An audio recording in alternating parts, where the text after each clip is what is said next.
Olá, gente, tudo bem? Sexta-feira, graças a Deus, e estamos juntos para mais um boletim informativo. O governo do estado e também a prefeitura do Rio de Janeiro estudam a possibilidade de retomada de medidas de controle social. Por lá, o número de casos da Covid aumentou e o número de leitos de hospitais só que diminui. O Comitê Científico da Prefeitura do Rio recomendou que a cidade volte atrás em medidas de flexibilização, como a liberação de banhistas nas praias e horários de funcionamento de bares e restaurantes. Um estudo divulgado pela Fiocruz mostra que 59% dos mortos por Covid na cidade do Rio não tiveram a chance de serem atendidos em uma UTI. Amanhã começa o programa de testagem em massa no estado. A expectativa é que sejam feitos 1.500 exames por dia. Os testes poderão ser agendados apenas por pacientes com sintomas, cadastrados no aplicativo Dados do Bem. O Rio tem a maior taxa de mortalidade do país, 131 por 100 mil habitantes. O estado de Santa Catarina vai adotar toque de recolher das 11 da noite às 5 da manhã. A decisão vale por 15 dias. Apenas estabelecimentos considerados como serviços essenciais poderão abrir normalmente.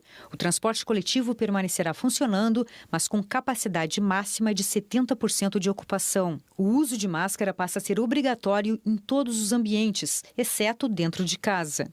Santa Catarina está com 15 das suas 16 regiões em bandeira vermelha, quando o risco de contaminação é considerado gravíssimo. Além disso, o estado já ultrapassou os 90% de ocupação nos leitos de UTI. Em Curitiba, no Paraná, a ocupação hospitalar atingiu 94%, a mais alta desde o começo da pandemia. Algumas cidades da região metropolitana estão transferindo pacientes para outros municípios. As cirurgias eletivas no estado estão suspensas. O presidente Jair Bolsonaro não participa da reunião da Organização das Nações Unidas para discutir o impacto da Covid-19. O encontro, que começou hoje e vai até amanhã, reúne 90 presidentes e chefes de governo. O objetivo é coordenar um esforço internacional para superar a crise. Todos os governos do mundo foram convidados. Segundo a ONU, o Brasil será representado pelo chanceler Ernesto Araújo.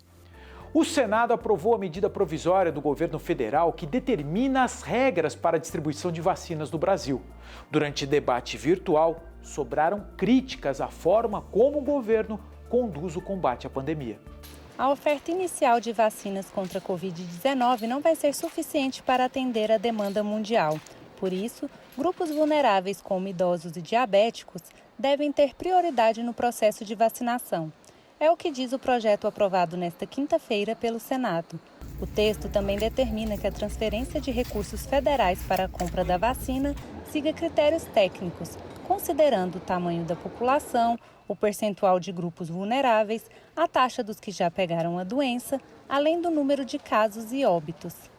Que o PL 4023 de 2020 poderá conferir maior transparência e dar mais publicidade ao processo de seleção de grupos populacionais prioritários para a vacinação contra a Covid-19, o que é relevante e oportuno para o cenário atual. O plenário também aprovou medida provisória que vai disponibilizar cerca de 2 bilhões de reais para garantir ações necessárias à produção e ao acesso à vacina contra a Covid-19. Senadores dizem que o governo está demorando a preparar o país para o início da imunização.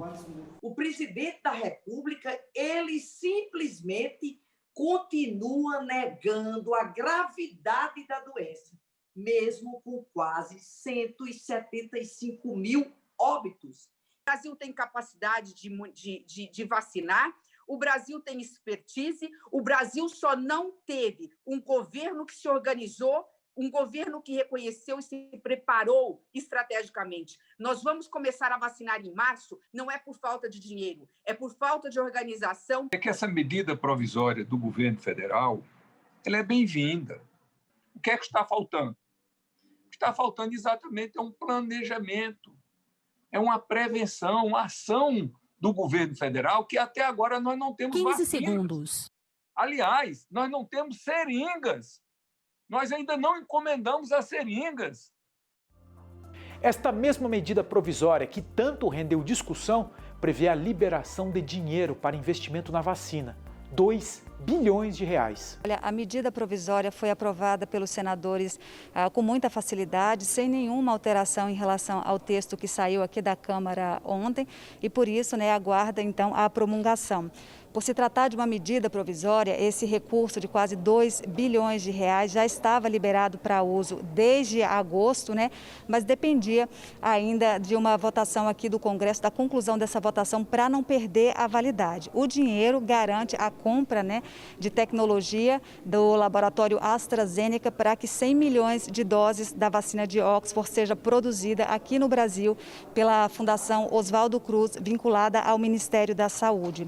A ideia é que 30 milhões de doses estejam disponíveis entre dezembro e janeiro e o restante até, então, o fim do primeiro semestre de 2021, sendo que a vacinação, segundo a Fiocruz, está prevista para março, mas ainda depende da liberação de registro da Anvisa. Eu lembro que, em outubro, o Brasil aderiu ao instrumento de acesso global de vacinas, que garante o desenvolvimento de pelo menos 9 imunizantes, e o ministro da Saúde, Eduardo Pazuello, reafirmou hoje o compromisso do governo em investir na aquisição dessas vacinas.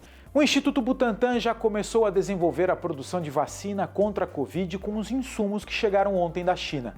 A Anvisa está no aguardo da entrega das primeiras doses para análise e aprovação.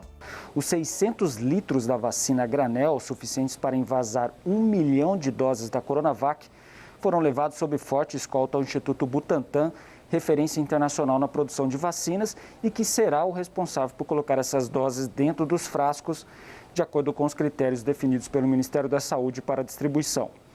Esse lote vai passar por testes para validar a qualidade do produto.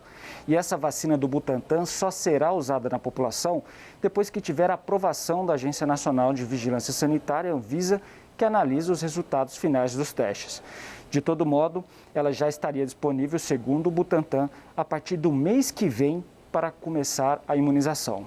Autoridades do governo federal e do estado do Rio de Janeiro anunciaram um plano para a construção de uma nova fábrica de vacinas, inclusive contra a Covid, para 2023. Tivemos um encontro que contou com 3 partes, Fiocruz, Ministério da Saúde e também Governo do Estado, que aconteceu aqui no Palácio Guanabara, a sede oficial do Governo do Estado do Rio de Janeiro, e nele ficou acertado que haverá a construção de uma fábrica de vacinas. Essa fábrica ficará localizada no bairro de Santa Cruz, na zona oeste do Rio de Janeiro, um terreno que pertence à Companhia de Desenvolvimento Industrial do Estado, a CODIN, e foi cedido. Segundo a expectativa, seria a maior desse tipo na América Latina, e essa fábrica tem previsão de inauguração para 2023 e vai ocupar uma área de mais de 580 mil metros quadrados e, além disso, também tem um custo estimado de 3 bilhões e 400 milhões de reais. Segundo os planos do Ministério, do Governo do Estado e também da Fiocruz, ela será capaz de produzir 120 milhões de doses por ano. E já tem o nome, inclusive, também, é o Complexo Industrial de Biotecnologia em Saúde. O Supremo Tribunal Federal permitiu que a prefeitura de uma cidade do interior de Minas Gerais utilize equipamentos de hospital privado no tratamento de pacientes da Covid. O hospital tinha uma decisão favorável dada pela Justiça do Estado. O ministro Luiz Fux atendeu ao pedido do município de Bom Jesus do Galho, em Minas Gerais, para restabelecer o decreto emergencial que determinava o empréstimo de equipamentos para enfrentamento emergencial da Covid-19.